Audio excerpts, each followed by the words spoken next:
was a lady from the North Country, lay the bed to the bonny broom. And she had lovely daughters 3, and you may beguile a fair maid soon. There came a stranger to her gate, lay the bed to the bonny broom. And he 3 nights and days did wait, and you may beguile a fair maid soon.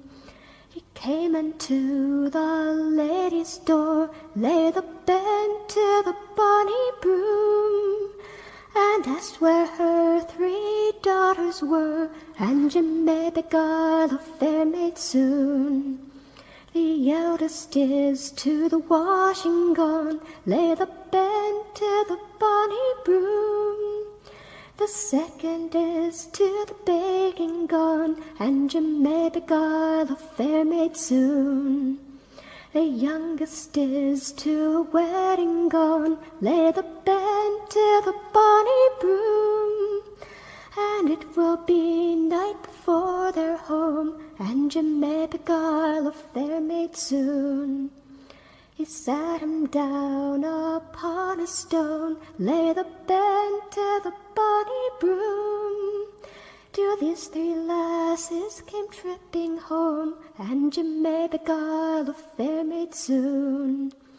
The eldest is to the bed making, lay the bed to the bonny broom. The second one's to the sheet spreading.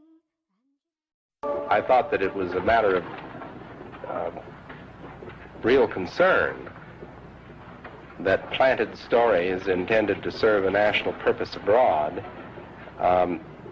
came home and were circulated here and believed here, because this would mean that the CIA could manipulate the news in the United States by channeling it through some foreign country.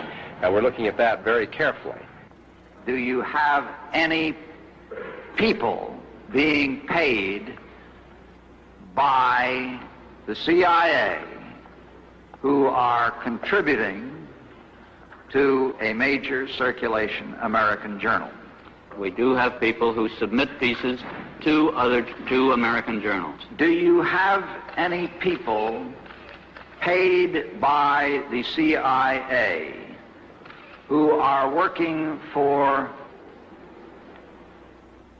television networks? This, I think, gets into the kind of getting into the details, Mr. Chairman, that I'd like to get into in executive session. At CBS, we had been contacted by the CIA. As a matter of fact, by the time I became the head of the whole news and public affairs operation in 1954, the ships had been established, and I was told about them and asked if I'd carry on with them. We have quite a lot of detailed information, and we will evaluate it, and we will include any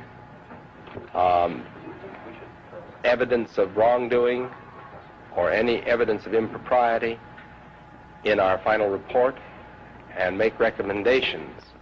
Do you have any people being paid by the CIA who are contributing to the national news services, AP and UPI? Well, again, I think we're getting into the kind of detail, Mr. Chairman, that I'd prefer to handle in executive session. Senator, do you think that you named the news organizations in your final report? That remains to be decided. I think it was entirely in order for our correspondents at that time to make use of CIA agent chiefs of station and other members of the executive staff of CIA as sources of information which were useful in their assessments of world conditions. Would you say that continues today? Well, I would think probably for a reporter it would continue today, but because of all of the revelations of the period of the 1970s, it seems to me that a reporter's got to be much more circumspect in doing it now, or he runs the risk of at least being looked at with considerable disfavor by the public. I think you've got to be much more careful about it. One time they wanted me to find out if there was such a thing as a poison that was undetectable, especially one that seemed to mimic a heart attack, that would kill someone, but it would appear that they had a heart attack. I did find such a thing. Does this pistol fire the dart? Yes, it does, Mr. Chairman, and a special one was developed which potentially would be able to enter the target without perception. The poison was frozen into some sort of dart, and then it was shot at very high speed into the person. So when it reached the person, it would melt inside them, and the only thing would be like one little tiny red dot on their body, which was hard to detect.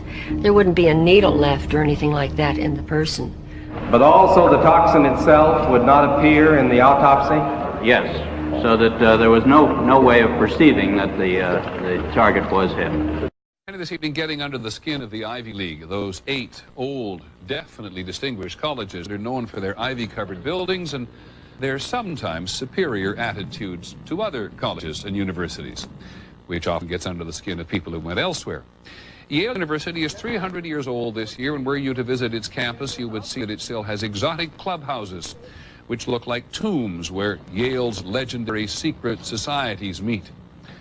Their prestige and importance have largely evaporated, but the rituals are still a secret. And so when we heard that some enterprising characters had managed to spy on the famous Skull and Bones Society, well, we couldn't resist. Here's ABC's Dan Harris. The videotape provides a grainy glimpse into what appear to be the initiation rituals of a secret society that's been around since 1832, whose members have gone on to be leaders of Wall Street and the White House, the Senate and the Supreme Court. They're sort of trying to scare the initiates, make them, disorient them, frighten them. New York Observer investigative reporter Ron Rosenbaum accompanied a team of Yale students who shot these pictures 9 days ago. Rosenbaum's curiosity about Skull and Bones was permanently piqued when, as a classmate of George W. Bush, he lived right next to the Tomb, the group's heavily fortified home. From their perch, Rosenbaum and his cohorts taped the Tomb's courtyard. What they captured, they say, was initiates, known as neophytes, being forced to kiss a skull,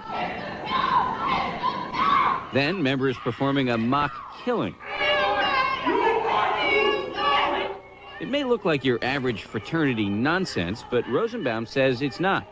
Even though it may seem silly to us, it seems to mean something to them, and you can't argue with the success of Skull and Bones. True. Famous alums include senators John Kerry and John Chafee, to name 2, cabinet secretaries such as Averell Harriman, and 3 presidents, William Taft, George Bush, and George W. Bush, who's been reluctant to talk about Skull and Bones. Does it still exist? The thing is so secret, I'm not even sure it still exists. In recent years, by many accounts, the on-campus influence and allure of Skull and Bones has waned dramatically, and there is no proof that the rituals recently caught on videotape are the same ones performed by the current president.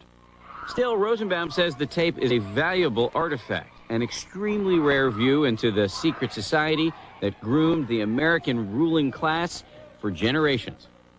Dan Harris, ABC News, New York. That's our report on World News Tonight. Don't forget Nightline.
November, Golf, Echo, Romeo, Sierra, Oscar, Sierra.